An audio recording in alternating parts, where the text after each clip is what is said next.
अस्सलामुअलैकुम जी। तो मेरे दोस्त आप सब कैसे हैं? ठीक है, उम्मीद करता हूँ कि आप सब ठीक होंगे और खैर खैरियत से होंगे। तो जी तो दोस्तों, आज की जो हमारी वीडियो का टॉपिक है वो है नेट, और कैटेगरी है हमारी बायोलॉजिकल साइंसेस। देखें, जो तो स्टूडेंट्स आफ्टर बैचलर अगर वो किसी यूनिवर्सिटी में अप्लाई करना चाहते हैं कि हमने आगे उन्होंने मेडिकल की किसी भी फील्ड में अगर उन्होंने एमएससी करनी है, तो उसके पहले एक टेस्ट देना पड़ता है नेट 2B का। अगर वो क्लैरिफाई करते हैं तो ही आगे उस बेस पे उनको वो एडमिशन मिलता है।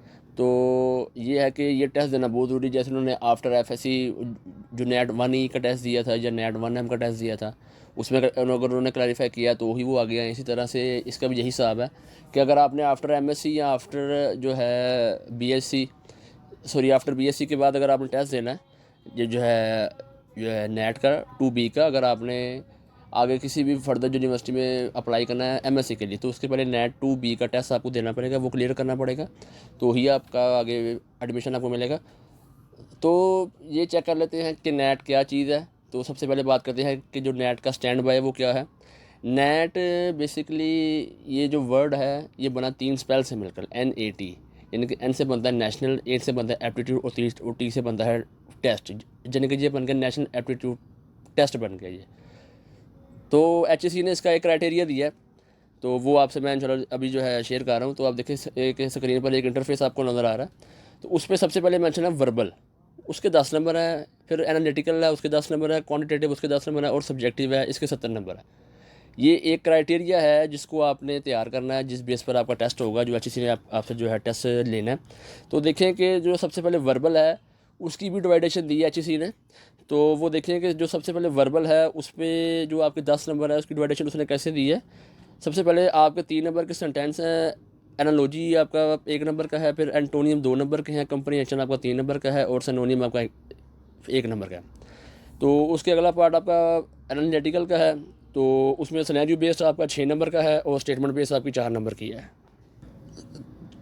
तो उसके बाद देखें आपका फिर जो आता है पार्ट वो उसको बोलते हैं क्वांटिटेटिव, उसके भी 10 नंबर है। उसमें देखें आपका अर्थमेटिक्स 7 नंबर का है, अलजबरा 2 नंबर का है, और ज्योमेट्री आपकी 1 नंबर की है। तो कोशिश करें कि जो HEC ने सिलेबस रिकमेंड किया है आप उसी की तैयारी करें। ओवरऑल बाकी भी तैयारी आप कर सकते हैं कि जैसे इसके अलावा भी आपने तैयारी करनी है, लेकिन जैसे कि अक्सर स्टूडेंट्स के पास टाइम लिमिट कम होती है, यानी कि अगर उन्होंने जॉब जो सॉरी टेस्ट के लिए अप्लाई किया है, तो जैसे कि उनका 2 हफ्ते बाद टेस्ट है, तो HEC ने ये जो पैटर्न दिया है इसको देने का मकसद सिर्फ ये है कि आपने सिर्फ इन्हीं चीज़ों की तैयारी करनी है, इससे बाहर नहीं जाना।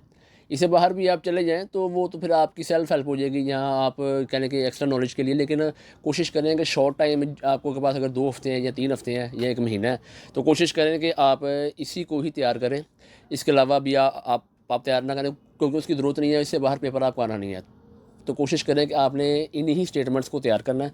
तो इसके बाद आपका जो है आगे 70% आपके सब्जेक्ट के हैं, तो उसकी भी डिवाइडेशन दी है HEC ने। तो उसमें आप कह लें कि जो 70 मार्क्स हैं उसकी डिवाइडेशन जो है ये आप देखें कि आपको नज़र आ रही है कि सबसे पहले आपका है बॉटनी का एक ग्रुप है।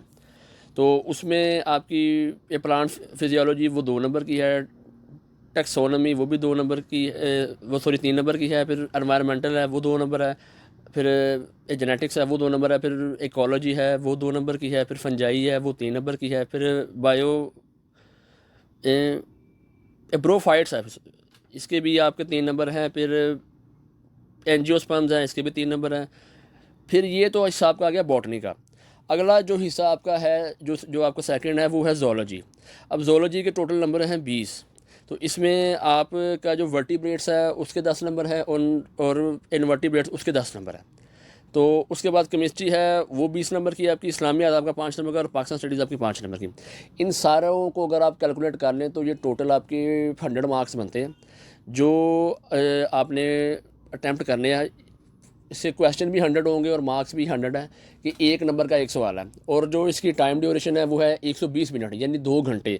2 घंटे में ये सारी चीज़ें यानी सारे क्वेश्चन आपने अटैम्प्ट करने हैं। तो ये जो है आपने 2 घंटे में ये सारे क्वेश्चनों को आपने सॉल्व करना, हल करना। कोशिश करें स्टेटमेंट अच्छे से पढ़ें।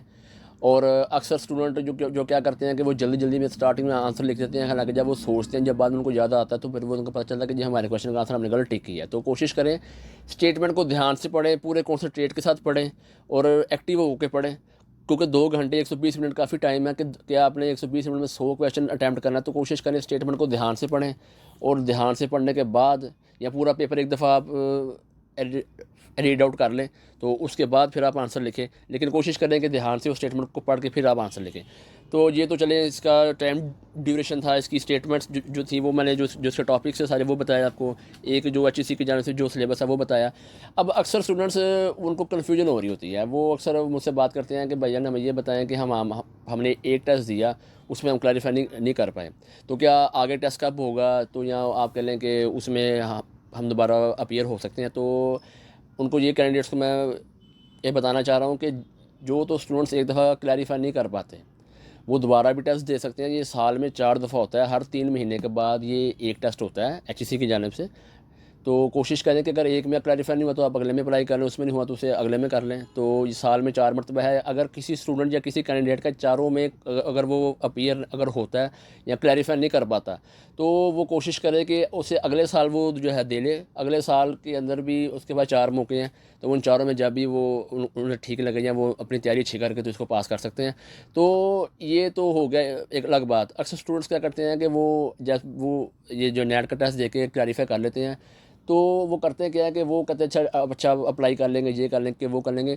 लेकिन HEC ने इसकी भी ड्यूरेशन दी है, उसका भी एक टाइम दिया है कि जो रिज़ल्ट कार्ड आपका है वो आपका 1 साल की लिमिट है, 365 डेज़ आपके पास हैं।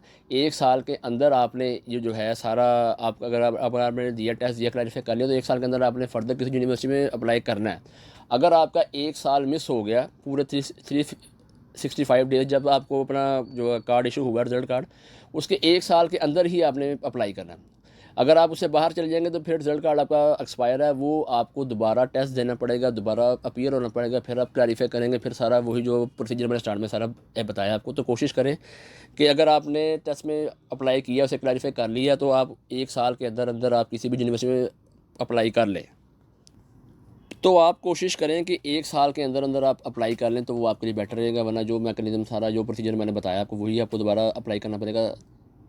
तो दोस्तों ये था नेट 2B, इसका सारा प्रोसेस, और जो इसका आपका HEC की जानिब से एक पैटर्न इशू हुआ वो मैंने आपसे शेयर किया। इसका टाइम ड्यूरेशन, आप इसे कब कर सकते हैं, कितनी बार कर सकते हैं, रिजल्ट कार्ड का क्या प्रोसीजर है, वो सारा मैंने बताया आपको। तो ये तो तमाम इन्फॉर्मेशन मैंने आपके साथ शेयर की, क्योंकि हमारी एक सीरीज़ चल रही है नेट पे। तो वो जो है नेट आफ्टर FSC या आफ्टर इंटर, वो सारा हमने इसको क्लियर कर लिया। वो मेरी जो है वीडियोस आप देख सकते हैं। और अगर आफ्टर बैचलर अगर आपने अप्लाई करना है तो उसमें हमारी पहले आर्ट्स पे वीडियो आई थी, हमारी बायोलॉजिकल साइंसेस पे आई है। तो इंशाल्लाह जी आगे इसके मज़ीद 3 ग्रुप्स हैं, उस पर भी हमारी वीडियो आएगी। तो आपको अगर हमारी वीडियो अच्छी लगी हो तो प्लीज़ मेरी वीडियो को लाइक करें, मेरे चैनल को सब्सक्राइब करें, और प्लीज़ मेरी वीडियो उन कैंडिडेट्स के साथ लाजमी शेयर करें जो तो अभी न्यू कमर है, या जो अभी जिन्होंने आफ्टर बैचलर किसी भी फर्दर यूनिवर्सिटी में अप्लाई करना है। तो मेरी उनसे जो है लाजमी मेरी वीडियो शेयर करें, ताकि उनको हाउ ना हो कि हमारा जो नेट का टेस्ट होना है वो कैसा होना है। तो इंशाल्लाह दी हमारी जो है अब नेक्स्ट वीडियो है वो भी बहुत जल्द आएगी, तो उसको भी देखिएगा। और तब तक के लिए अल्लाह हाफिज़।